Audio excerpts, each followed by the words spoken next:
আসসালামু আলাইকুম দর্শক, আমি রুনা আক্তার। প্রথমেই থাকছে আজকের খবরের বিশেষ বিশেষ শিরোনাম। হাদির পরে এবার কিলিং মিশনের টার্গেটের শীর্ষে আছে বাংলাদেশ জামায়াত ইসলামের আমির doctor Shafiqur Rahman. Breaking news, Hadi হত্যা মামলায় মির্জা আব্বাসের ফাঁসির রায় কার্যকর করেছে আদালত। এতক্ষণ শুনলেন শিরোনাম, এখন বিস্তারিত খবর। হাদি হত্যার মামলায় ফাঁসির রায় এমন দাবি এখন ঘুরে বেড়াচ্ছে রাজনৈতিক অঙ্গন ও সামাজিক মাধ্যমে। অভিযোগের ভাষ্য অনুযায়ী শহীদ শরীফ ওসমান হাদিকে হত্যার অন্যতম প্রধান মাস্টারমাইন্ড হিসেবে মির্জা আব্বাসের নাম উঠে এসেছে। বলা হচ্ছে, রাজনৈতিক দল বিএনপি থেকে বহিষ্কারের পর আইন শৃঙ্খলা বাহিনী তাকে গ্রেপ্তার করে এবং পরে আদালতের রায়ে তার বিরুদ্ধে মৃত্যুদণ্ড কার্যকর করা হয়। এই বয়ানটি জনপরিসরে ব্যাপক আলোচনার জন্ম দিয়েছে, যদিও এ বিষয়ে আনুষ্ঠানিক বিচারিক নথি ও রাষ্ট্রীয় ঘোষণার স্বচ্ছ যাচাই এখনও জনসম্মুখে আসেনি। এই দাবির মধ্য দিয়েই মূলত শেষ হতে শুরু করে বহুদিনের কল্পনা জল্পনা। দীর্ঘ সময় ধরে কেউ বলছিলেন শেখ হাসিনার নির্দেশ, কেউ বলছিলেন ভারতের গোয়েন্দা চক্রান্ত, কিন্তু সেই সব তত্ত্বকে পাশ কাটিয়ে এখন আলোচনার কেন্দ্রবিন্দুতে একেবারে ভিন্ন এক বাস্তবতার দাবি হাজির করা হচ্ছে। সব কল্পনা জল্পনার অবসান, এমনটাই দাবি করছেন এই বয়ানের সমর্থকরা। তাদের মতে শেখ হাসিনা কিংবা ভারত নয়, বরং দেশের ভেতরের ক্ষমতার দ্বন্দ্বই শহীদ শরীফ ওসমান হাদির মৃত্যুর মূল কারণ। মানুষ যা ভাবছিল, যা নিয়ে নীরবে আলোচনা করছিল, অবশেষে সেই ধারণায় যেন প্রকাশ্যে মিলতে শুরু করেছে, এমন বক্তব্য ছড়াচ্ছে রাজনৈতিক মহলে। শুরু থেকেই একটি অদৃশ্য গুঞ্জন ছিল। কেউ সরাসরি নাম বলেননি, কিন্তু ইঙ্গিত, রাজনৈতিক সমীকরণ আর নির্বাচনী অঙ্ক কষে অনেকেই বুঝে ফেলেছিলেন এই হত্যাকাণ্ডের পেছনে কেবল রাস্তার অপরাধীরাই নেই, আছে উচ্চ পর্যায়ের পরিকল্পনা। মির্জা আব্বাসের বিরুদ্ধে শুরু থেকেই অনেকের সন্দেহের তীর ছিল। কারণ হিসেবে বারবার উঠে এসেছে ঢাকা ৮ আসনের রাজনৈতিক বাস্তবতা। এই আসনে ওসমান হাদি ছিলেন সবচেয়ে বড় ও শক্ত প্রতিদ্বন্দ্বী, এমনটাই মনে করতেন রাজনৈতিক বিশ্লেষকরা। নির্বাচনী রাজনীতিতে যেখানে একটি আসন মানে কোটি টাকার হিসেব, ক্ষমতার প্রবেশদ্বার এবং ভবিষ্যৎ প্রভাব, সেখানে প্রতিদ্বন্দ্বীকে সরিয়ে দেওয়ার অভিযোগ নতুন কিছু নয়। এই বাস্তবতা থেকেই অনেকের ধারণা জন্ম নেয় হাদির উত্থান কারো জন্য বড় বাধা হয়ে দাঁড়িয়েছিল, আর সেই বাধা সরাতেই নাকি এই হত্যাকাণ্ডের পরিকল্পনা। পুরো ঘটনাকে সবচেয়ে বিস্ফোরক রূপ দেয় যে তথ্যটি, তা হল অর্থ লেনদেনের অভিযোগ।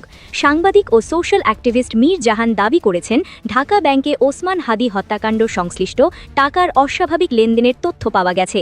অভিযোগ অনুযায়ী এই ব্যাংকের মালিকানার সঙ্গে মির্জা আব্বাসের সম্পৃক্ততা রয়েছে এবং সেই ব্যাংকের সুইটার বা সংশ্লিষ্ট ফয়সালের অ্যাকাউন্টে প্রায় ১২৭ কোটি টাকার লেনদেন হয়েছে। এই তথ্য প্রকাশে আসার পরই শুরু হয় চুলচেরা বিশ্লেষণ। প্রশ্ন ওঠে, এত বিপুল অর্থ কেন, কী উদ্দেশ্যে এবং ঠিক কোন সময়ে এই লেনদেন হয়েছে? হত্যাকাণ্ডের সময়কাল ও অর্থের গতিপথ মিলিয়ে দেখলে কি কোনো যোগসূত্র পাওয়া যায়?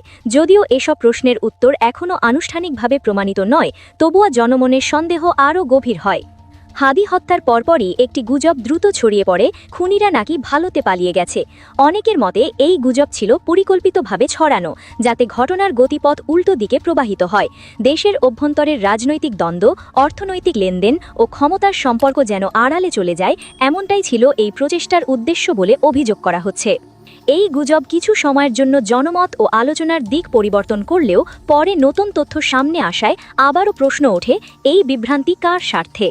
শহীদ শরীফ ওসমান হাদির হত্যাকাণ্ড আজ আর কেবল একটি ব্যক্তিগত হত্যার ঘটনা নয়, এটি রাজনীতি, অর্থনীতি ও বিচার ব্যবস্থার এক গভীর সংকটের প্রতিচ্ছবি।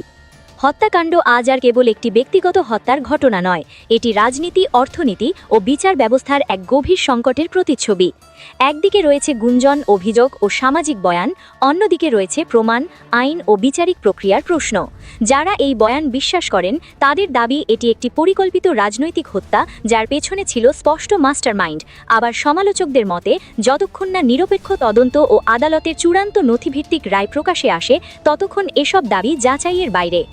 সব কল্পনা জল্পনার অবসান ঘটেছে এমন দাবি করা হলেও সত্যের পূর্ণ প্রকাশ এখনও প্রশ্নবিদ্ধ। ব্যাংক লেনদেনের অভিযোগ, রাজনৈতিক প্রতিদ্বন্দ্বিতা, গুজব ছড়ানোর কৌশল, সব মিলিয়ে হাদি হত্যাকাণ্ড একটি জটিল রাজনৈতিক ধাঁধায় পরিণত হয়েছে। সাধারণ মানুষের একটাই প্রশ্ন, সত্য কি শেষ পর্যন্ত প্রকাশ পাবে, নাকি ক্ষমতা, প্রভাব আর রাজনৈতিক বয়ানের ভিড়ে আবারও চাপা পড়ে যাবে ন্যায় বিচার?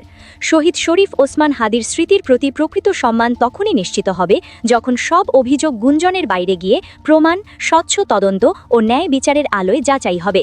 ততদিন এই হত্যাকাণ্ড কেবল একটি নাম নয়, এটি থাকবে রাষ্ট্র ও রাজনীতির বিবেকের সামনে দাঁড়িয়ে থাকা এক অমীমাংসিত প্রশ্ন। গোপন সূত্রে জানা গেছে, এমন একটি সতর্কবার্তা সম্প্রতি রাজনৈতিক অঙ্গনে তীব্র আলোচনার জন্ম দিয়েছে। বলা হচ্ছে, কথিত এক গোয়েন্দা প্রতিবেদনে জামায়াতে ইসলামীর আমির ডক্টর শফিকুর রহমানের নিরাপত্তা নিয়ে গুরুতর আশঙ্কার কথা উল্লেখ করা হয়েছে এবং সেই তথ্য সংশ্লিষ্ট মহলে জানানো হয়েছে। এই খবর প্রকাশ্যে আসার পর অনেকের মধ্যেই স্বাভাবিকভাবেই উদ্বেগ ও আতঙ্ক ছড়িয়ে পড়েছে। যদিও এই ধরনের তথ্যের সত্যতা, উৎস ও নির্ভরযোগ্যতা যাচাই করা অত্যন্ত জরুরি, তবুও রাজনৈতিক বাস্তবতায় এমন আলোচনা একেবারে অস্বাভাবিক নয়। বাংলাদেশের রাজনীতিতে ক্ষমতার পালাবদল, জোটগত সমীকরণ এবং আদর্শিক প্রতিদ্বন্দ্বিতার সব মিলিয়ে নিরাপত্তা ঝুঁকি নিয়ে গুজব বা সতর্কতার খবর অতীতেও শোনা গেছে। ডক্টর শফিকুর রহমান বর্তমানে জামায়াতে ইসলামীর শীর্ষ নেতৃত্বে অবস্থান করছেন এবং সমর্থকদের মতে তিনি রাজনৈতিক ক্ষমতার কেন্দ্রের খুব কাছাকাছি প্রভাব বিস্তার করছেন। এই প্রভাবই নাকি কিছু পক্ষের দৃষ্টিতে তাকে একটি গুরুত্বপূর্ণ টার্গেটে পরিণত করেছে, এমনটাই দাবি করা হচ্ছে আলোচনায়। এই বয়ানে আরও বলা হচ্ছে, ভারতীয় কৌশলগত দৃষ্টিভঙ্গিতে ইসলামপন্থী রাজনীতির উত্থান একটি বড় ভ্যারিয়েবল হিসেবে দেখা হচ্ছে। সমর্থকদের বক্তব্য অনুযায়ী যদি জামায়াত ও ইসলামপন্থী শক্তির রাজনৈতিক অগ্রযাত্রা অব্যাহত থাকে, তবে তার আঞ্চলিক রাজনীতিতে নতুন সমীকরণ তৈরি করতে পারে। এই যুক্তি থেকেই কেউ কেউ আশঙ্কা করছেন, নেতৃত্বকে দুর্বল করতে ব্যক্তিকেন্দ্রিক চাপ, রাজনৈতিক বিচ্ছিন্নতা কিংবা নিরাপত্তা ঝুঁকির কথাবার্তা সামনে আসছে। তবে এখানে একটি বিষয় স্পষ্ট করা জরুরি, এগুলো এখনও দাবি, গুঞ্জন ও রাজনৈতিক বিশ্লেষণের স্তরে রয়েছে। কোনো রাষ্ট্র, সংস্থা বা পক্ষের পক্ষ থেকে আনুষ্ঠানিকভাবে এমন হুমকির সত্যতা নিশ্চিত করা হয়নি। তাই দায়িত্বশীল অবস্থান হল এ ধরনের তথ্যকে নিশ্চিত সত্য ধরে নেওয়ার আগে যথাযথ যাচাই ও প্রমাণের অপেক্ষা করা। অন্যদিকে রাজনৈতিক হিংসা বা হত্যার আশঙ্কা নিয়ে আলোচনা যখন জনপরিসরে আসে, তখন তার প্রভাব কেবল সংশ্লিষ্ট ব্যক্তির ওপর সীমাবদ্ধ থাকে না। এটি দলের কর্মী সমর্থকদের মনোবল, জনমত এবং সামগ্রিক রাজনৈতিক পরিবেশে প্রভাব ফেলে। ভয় ও আতঙ্ক ছড়িয়ে পড়লে গণতান্ত্রিক পরিসর সংকুচিত হয়, এটি ইতিহাস আমাদের বারবার শিখিয়েছে। ফলে এমন সময় দায়িত্বশীল রাজনৈতিক ভাষা ও রাষ্ট্রীয় নিরাপত্তা ব্যবস্থার দৃশ্যমান তৎপরতা অত্যন্ত প্রয়োজন। ডক্টর শফিকুর রহমানের নেতৃত্বে জামায়াতে ইসলামীর সাংগঠনিক অবস্থান ও রাজনৈতিক কৌশল নিয়ে ইতিমধ্যে নানা আলোচনা চলছে। সমর্থকদের মতে তার নেতৃত্বে দলটি একটি শৃঙ্খলাবদ্ধ ও কৌশলগত পথে এগোচ্ছে। সমালোচকদের দৃষ্টিতে আবার এই অগ্রগতি রাজনৈতিক প্রতিদ্বন্দ্বিতা বাড়াচ্ছে। এই টানাপোড়েনের মাঝেই নিরাপত্তা উদ্বেগের খবর জনমনে নতুন করে প্রশ্ন তুলছে, রাজনীতি কি আবারও হিংসার দিকে মন নিচ্ছে? এই প্রেক্ষাপটে রাষ্ট্রের দায়িত্ব আরও স্পষ্ট। কোনো রাজনৈতিক নেতা, দল বা মতাদর্শ নির্বিশেষে নিরাপত্তাহীনতায় ভুগলে তা গণতন্ত্রের জন্য অশনি সংকেত। আইন শৃঙ্খলা বাহিনী ও নিরাপত্তা সংস্থাগুলির উচিত হবে সম্ভাব্য ঝুঁকি নিরপেক্ষভাবে মূল্যায়ন করা, প্রয়োজনীয় সুরক্ষা নিশ্চিত করা এবং একই সঙ্গে গুজব যাতে আতঙ্ক না ছড়ায় সে বিষয়ে স্বচ্ছ যোগাযোগ রাখা।